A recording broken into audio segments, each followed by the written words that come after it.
Hey guys, today's Sabbath school lesson talks about Esther's banquets, where she invites the king and Haman to her side of the palace to enjoy food, supposedly.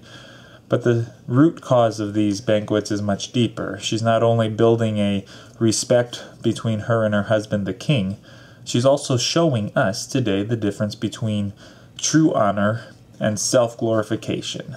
For her being the queen, while her life may have been threatened by this law imposed against the Jews, she was not afraid to stand up for those around her.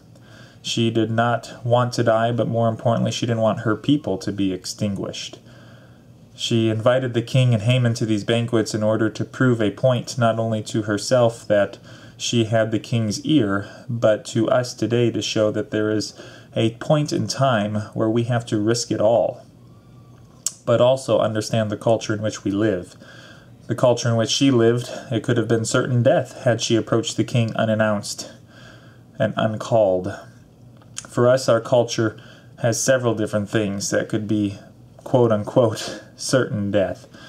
It could be certain death to try and argue creationism with some evolutionists, simply from the standpoint that we disagree on certain areas and somebody has to give in eventually.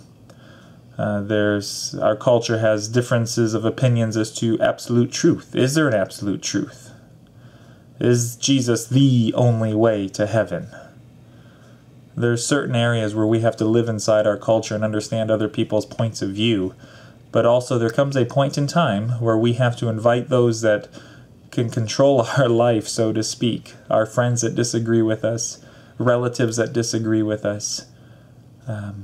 We have to be able to invite them into our house to say, I want to build a trust with you so that when I'm going to tell you about Jesus, when I'm going to tell you about my true God, when I'm going to tell you about my religion, then I know that we have an understanding and we can at least approach each other. And I hope that you welcome me into your kingdom, into your realm, into your reality, so that we can debate and discuss, and that we'll have a rapport and a friendship, so that you will accept what I have to say and understand that I am part of a religion that worships the true God. Won't you hear me out? Think about it.